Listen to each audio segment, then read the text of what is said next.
warahmatullahi wabarakatuh. Perkenalkan semua, nama saya Siti Alain Zakaria dari kelas 12 Rawat TKP.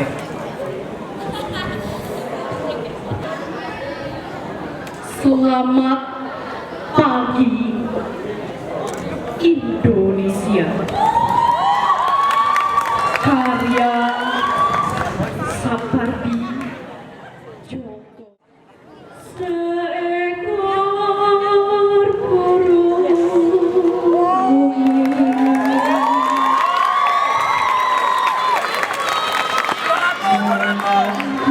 burung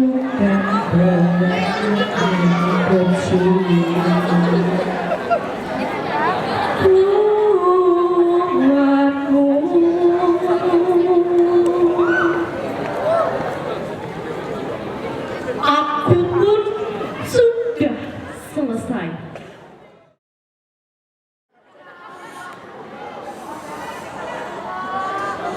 Di masa pembangunan ini, hidup kembali. Kabum menjadi api.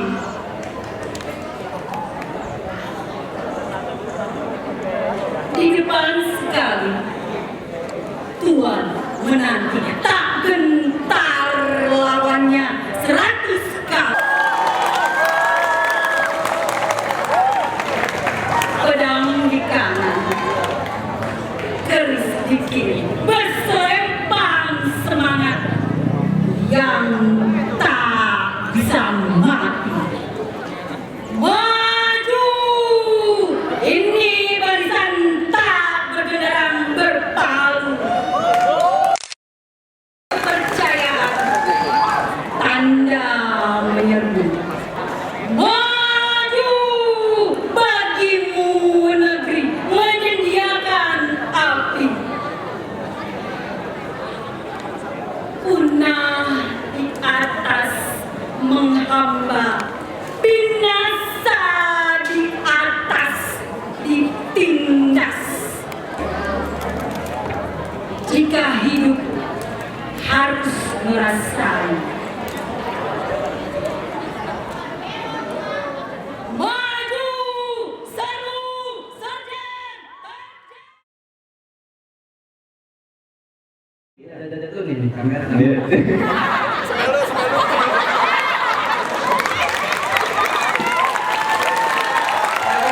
Jangan dulu. Pegang, jangan dulu. Anjay, keren. Ya harga diri kayak udah kayak pegang ini injek. Dulu. Gitu kita mulai lah ya. Mulai kan nih. Sebelumnya nih ya saya. Saya ngucapin terima kasih banyak nih. Kata lu segini apa gimana? Ini nih. Iya. Dari sini tuh ada yang Atas segini. iya nih, segini kayak udah lengkap ya kan, karpet ada, mic ada kan, juri ada, panitia ada. Nih ada nih yang kurang nih. Apaan tuh, Sa? Rambutnya Pak Heru. Spontan. Lagi. Spontan.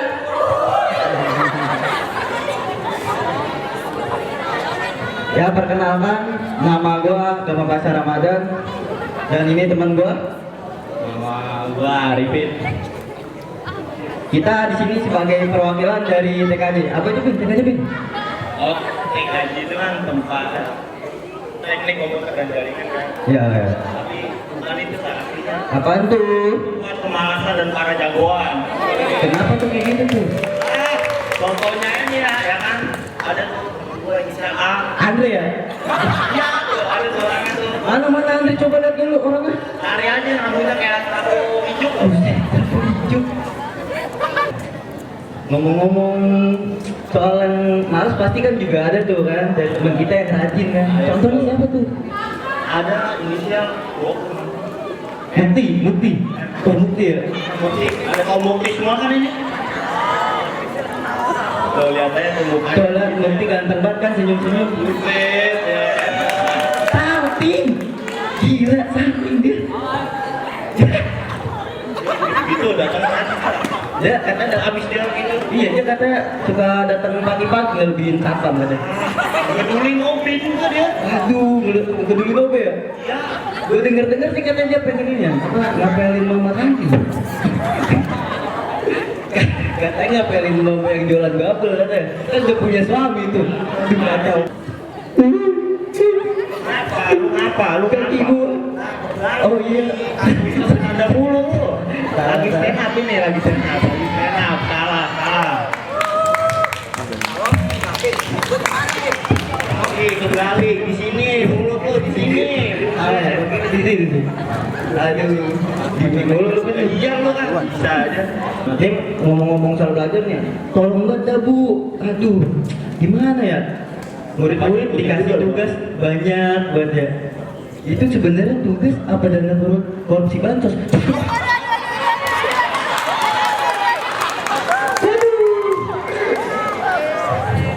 Gimana ya Bu? Kita nih jujur-jujuran aja sebagai siswa nih. Dikasih tugas banyak tuh pusing banget. Kemarin aja gua sampai minum ini. Lu minum apa lu kemarin? Nah, gua kemarin minum botre. Bodek lu. Kalau gua Oskador. Pancing oi. Emangnya mau nih guru-guru ngasih banyak tugas, tiba-tiba ada berita Nurman terjun dari lantai 4 karena tugas yang menumpuk kayak siapa yang menumpuk. Susah juga tuh kan. Kalau begitu kan beritanya yang lucu. Iya, beritanya lucu, Nurman mati, mukanya kan lucu banget ya.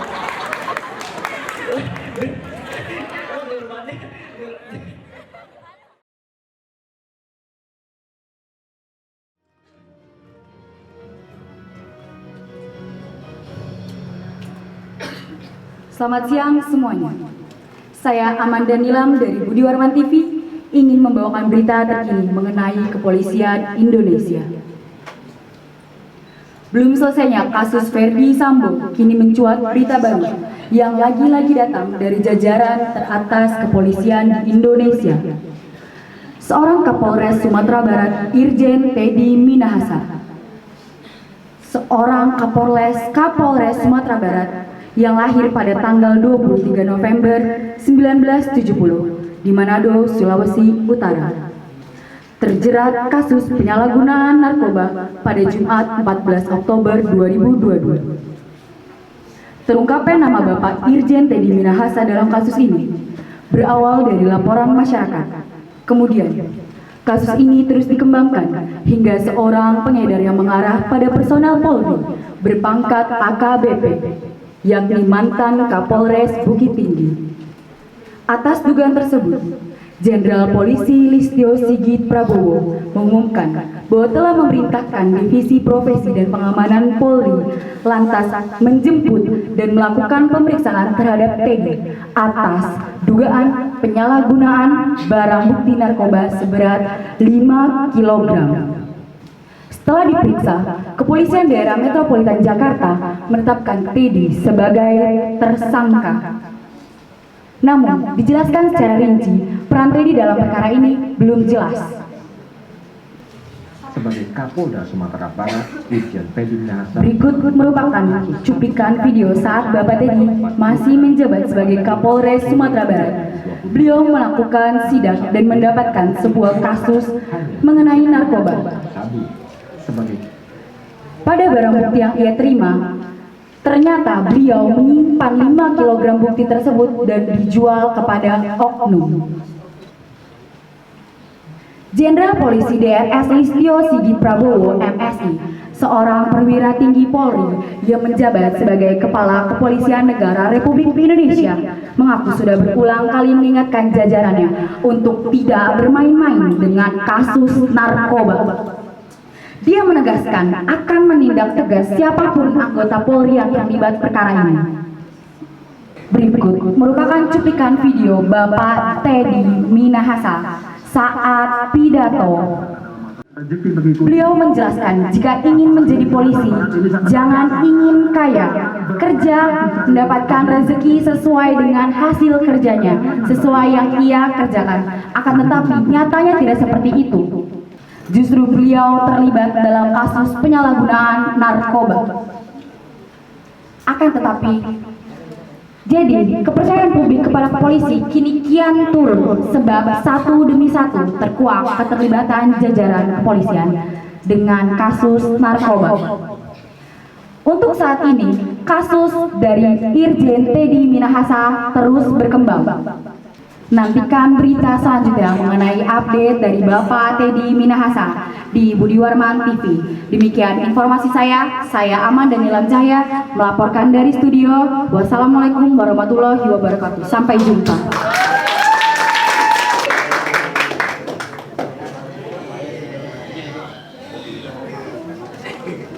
Assalamualaikum warahmatullahi wabarakatuh. Teman-teman sekalian, perkenalkan nama saya Bahadia Nabila dari 12 Multimedia. Di sebuah desa di Sumatera Utara, tepatnya di Tapanuli, tinggallah seorang laki-laki bernama Toba. Toba adalah seorang petani yang sangat rajin bekerja setiap hari. Setiap hari dia pergi ke kebun untuk menanam sayurannya. Hingga pada suatu hari, Toba berencana untuk pergi memancing sepulang dari berkebun. Sepulang dari berkebun, makanan sudah tersedia dan aku akan disambut oleh anak dan istri. Oh, betapa bahagianya hidupku. Tidak berapa lama pun akhirnya Toba sampai di tempat pemancingan tersebut. Kail dilempar Toba dan sembari menunggu, angan-angan tadi masih mengganggu pemikiran Toba. Tidak berapa lama kailnya pun tertarik dan sontak Toba menarik kail tersebut dan terkejut melihat hasil tangkapannya. Wah, besar sekali ikan emas ini. Baru pertama kali aku mendapatkan ikan seperti ini. Sesampai di gubuk kecilnya, Toba meletakkan hasil tangkapannya di ember besar. Betapa bahagianya dia melihat ikan hasil tangkapannya bisa menjadi makanan untuk dia beberapa hari ke depan. Saat sesampainya dia melihat di ember besar tadi, dia terkejut melihat tempat ember besar tadi yang berisikan ikan berubah menjadi koin emas yang sangat banyak. Toba pun pergi ke dapur dan terkejut setengah mati melihat ada sosok perempuan berparas cantik dan berambut panjang. Kamu siapa? Aku adalah ikan yang engkau tangkap di sungai tadi. Dan koin emas yang engkau lihat di ember tadi adalah sisik-sisik yang lepas dari tubuhku. Sebenarnya aku adalah seorang perempuan yang dikutuk dan disihir oleh seorang dukun. Karena aku tidak ingin dijodohkan. Karena engkau telah menyelamatkanku dan mengembalikan aku menjadi manusia kembali, maka aku rela menjadi istrimu. Kata ikan tadi yang kini sudah menjelma menjadi manusia berparas cantik dan berambut panjang. Selama ini aku mengharapkan seorang pendamping hidup untuk tinggal bersama, menjalin hubungan berumah tangga. Akhirnya Toba pun menyetujui untuk mempersunting perempuan cantik tersebut. Perempuan cantik tadi juga tidak lupa mengatakan kepada Toba bahwa terdapat sumpah dan janji, di mana jika engkau suatu hari marah padaku, engkau tidak boleh mengatakan kepada siapapun asal usulku dari seekor ikan. Karena jika engkau mengatakan itu, maka akan terjadi petaka dan bencana besar di desa ini. Toba pun menyetujui dan menyanggupi permintaan perempuan tersebut. Dan akhirnya mereka pun menikah. Hari demi hari mereka hidup bahagia. Keinginan Toba selama ini pun akhirnya terwujud. Dan betapa bahagianya dia. Sehingga mereka dikaruniai seorang anak laki-laki yang diberi nama Samosir. Seiring berjalannya waktu, Samosir pun tumbuh dewasa. Dia sudah bisa membantu orang tuanya untuk bertani. Dan setiap hari Samosir akan mengantarkan makanan yang telah disiapkan ibunya untuk ayahnya. Hingga pada siang itu, Toba sudah merasa lelah dan lapar menunggu Samosir mengantarkan makan siangnya. Tidak biasanya Samosir datang terlambat mengantarkan bekalnya. Sedangkan di perjalanan, Samosir mencium bekal yang dia bawa. Sepertinya masakan ibu hari ini enak, kata Samosir. Samosir pun mencicipi makanan tersebut dan tanpa sadar dia menghabiskan semuanya. Saat dia tersadar, dia pun terkejut dan berlari ke kebun ayahnya. Sesampainya di sana, dia sudah melihat ayahnya kelaparan dan kehausan. Dengan berat hati, Samosir memberikan kotak bekal itu kepada ayahnya. Dan betapa terkejutnya ayahnya melihat kotak bekal yang diberikan oleh Samosir. Sontak ayahnya pun marah dan melempar kotak bekal tadi sembari berkata, "Kurang ajar kau Samosir! Dasar anak ikan kau ini!" Samosir pun menangis dan berlari menuju rumahnya untuk menemui ibunya. Ibu, ayah marah besar pada Samosir. Dan Samosir disebut anak ikan, Ibu. Ibunya yang mendengar pun sontak menangis. Dan saat itu juga, ibunya menyuruh Samosir untuk pergi ke bukit di ketinggian. Lalu tidak berapa lama, hujan turun sangat lebat. Bersamaan dengan angin yang sangat kencang, gemuruh dan petir menyambar seketika. Air pun meluap menenggelamkan seluruh desa itu. Itu semua terjadi karena sumpah itu dilanggar. Hingga akhirnya genangan itu membentuk sebuah danau yang kini dinamakan Danau Toba. Dan tempat berlindung Samosir kini dinamakan Pulau Samosir. Itulah akhir dari cerita asal-usul Danau Toba.